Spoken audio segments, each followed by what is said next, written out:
सुख कहाँ है? कैमरा में है? तुम कैमरा का ये सारा कर रहे हो, हमने जानी कैमरा ही में सुख घुसेगा। कथा में दिखाई नहीं दे रहे हम तुम्हें। देखो देखो तुम क्या ये जगह रोक लेते हो? अब दिखाई दे रहे? ठीक, अब बताओ सुख कहाँ है? जाफराबाद में भगवान के भजन में। तुम कछु का आता ही नहीं हो, आवाज बैठी। अच्छा अच्छा ठीक, टेंशन न लो, कल माइक लगवा दी तुम्हारे। हाँ बोले गोविंद भगवान की। तो महाराज भगवान के भजन में ही सर्व सुख है। आज जो है राजा उत्तानपाद के घर में किसी चीज की कमी नहीं, धन दौलत राजपाट पद प्रतिष्ठा इनके घर में सब कुछ है, लेकिन महाराज कमी है तो सिर्फ एक बात की कि इनके घर में कोई संतान नहीं है। और आप सोचो कि जिस घर में संतान नहीं होती है वो घर महाराज जो है शमशान की तरह लगता रहता है।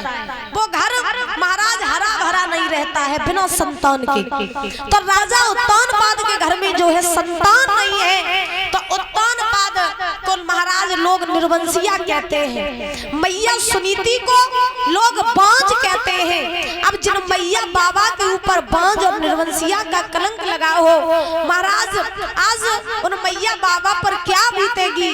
तो ये सुनीति से जब लोग कहते हैं कि तू बांझ है, तेरा पति निर्वंशिया है, तो सुनीति ये बड़ी चिंता में रहती। एक दिन महाराज सुनीति अपने महलों में बैठी है, रो रही थी, और जब सुनीति रो रही थी तब तक एक दासी आ गई।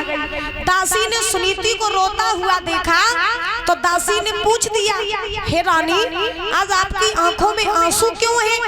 तो सुनीति ने आज उस दासी से रो करके कहा कि बहन आज ना मेरी आंखों में आंसू इसलिए हैं कि भगवान ने ना मुझे सब सुख दिए, धन दौलत राजपाट मुझे सब कुछ दिया, लेकिन एक संतान का सुख देना प्रभु भूल गया।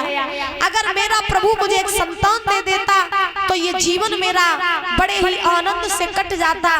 भगवान ने मेरे साथ बहुत आनंद किया।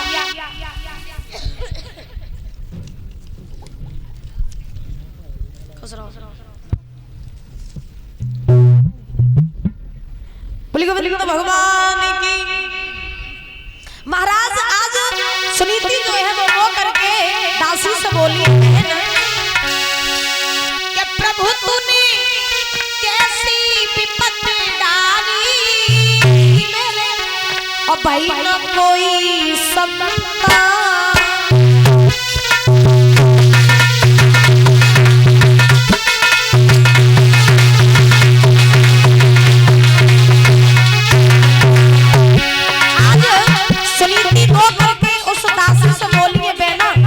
भगवान ने ना हमें सब सुख दिए, लेकिन एक संतान का सुख देना भूल गया।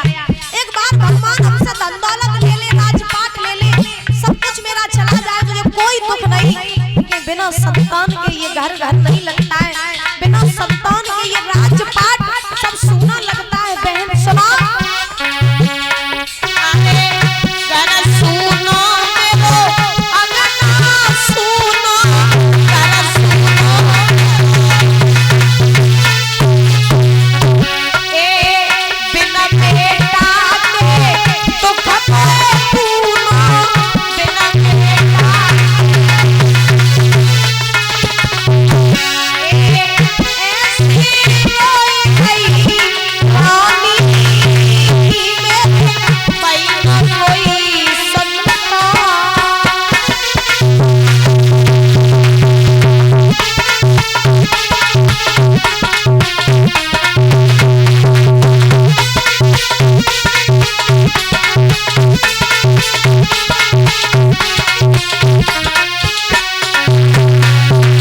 सुख देना भूल गया, ये राजपाट धन दौलत मुझसे सब चला जाए, मुझे दुख नहीं होगा, लेकिन बिना संतान के ये जीवन नहीं लगता है, बिना संतान के ये घर मुझे खाने के लिए दौड़ता है। तुम एक काम कर दोगी मेरा?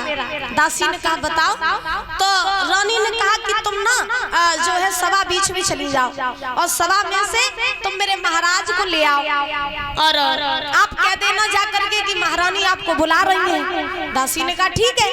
तो आज महाराज ये दासी वहां से चली और चलते चलते चलते चलते दासी सभा बीच में पहुंची राजा उत्तानपाद के पास। राजा उत्तानपाद की महाराज सभा लगी है। जैसे ही आज ये दासी उत्तानपाद के पास पहुंची, उत्तानपाद ने दासी को आता हुआ देखा, पूछा कहो दासी क्यों आई हो यहाँ? दासी ने कहा महाराज आपको ना महलों में रानी ने बुलाया है, तो आप मेरे साथ अति शीघ्र चलिए, आपको महारानी बुला रही है। उत्तानपाद ने कहा ठीक है। घोड़ा पर सवार हुए राजा और घोड़ा पर सवार होकर के परीक्षित जी आज आए हैं अपने महल में। जैसे ही उत्तानपाद महलों में आए तो रानी सुनीति ने अपने पति को आता हुआ देखा, आसन लगा दिया और आसन पर अपने पति को महाराज बैठा लिया, खूब सम्मान किया। अब राजा उत्तानपाद ने सुनीति से पूछा रानी क्या बात है, आज आप उदास लग रही हैं और आपने इतनी जल्दी में हमें सभा बीच में से बुलाया, क्यों? कोई बात है क्या? कोई बात हो तो हमें बताओ। तो उसी समय महाराज आज वो रानी सुनीति राजा उत्तानपाद से बोली है कि महाराज आप तो सारा दिन अपने राज्यों के कार्यों से व्यस्त रहते हो, क्या आपको ये भी मालूम है कि लोग आपसे निर्वंशिया कहते हैं और मुझसे बांझ कहते हैं? क्या आपको पता है हमारे घर में संतान नहीं है और बिना संतान के ये घर नहीं लगता है। महाराज मेरा कोई अपमान करे मैं हंस के सहन कर लेती हूँ, लेकिन कोई आपका अपमान करे ये मुझसे सहन नहीं हो पाता है। तो उत्तानपाद ने कहा संतान देना न देना ये तो सब परमात्मा के हाथ की बात है भाई, उसमें हम क्या कर सकते हैं? तो इसमें रोने वाली बात क्या, अब जो हो रहा है उसे होने दो। सुनीति ने कहा महाराज आप मेरी एक बात मानोगे? उत्तानपाद ने कहा कौन सी बात? सुनीति ने कहा महाराज ऐसा करो कि आप अपनी दूसरी शादी कर लो। क्या कहा? क्या कहा रानी ने? दूसरी शादी कर लो। और महाराज जब आप दूसरी शादी करोगे, जब हमारी छोटी बहन इस महल में आएगी तो उसके गर्भ से जो संतान होगी तो वो आपके वंश को आगे भी बढ़ाएगी और आपके ऊपर जो निर्वंशिया का कलंक लगा है ये भी हट जाएगा, इसलिए आप दूसरी शादी कर लो। जो महाराज रानी सुनीति ने दूसरी शादी का प्रस्ताव रखा, उत्तानपाद ने कहा रानी जब बता तो अकल ठिकाने है क्या? ना है। रानी बोली क्यों? उत्तानपाद ने कहा लोग सोचते हैं कि मौत आ जा बढ़िया सौत ना आए और तुम कह रही हो कि घर में सौत ले आओ है? तुम्हें नहीं मालूम है मौत आती है तो वो अच्छी होती है, लेकिन सौत आ जाए तो वो अच्छी नहीं होती है। मौत आएगी तो ये कई बार आएगी और घर में अगर सौत आएगी तो छाती दिन रात जलाएगी। और जिस घर में दो नारियां होती हैं उस घर में दो नालियां बहती हैं जो कभी एक साथ नहीं बह सकती हैं। इसलिए मेरी बात सुनो, तुम ये दूसरी शादी मेरी मत करवाओ। तुम क्या कह रही हो? अपने हाथों से गड्ढा खोद रही हो गिरने के लिए। हम दूसरी शादी नहीं करेंगे रानी। तो सुनीति ने कहा महाराज आप दूसरी शादी कर लो ना।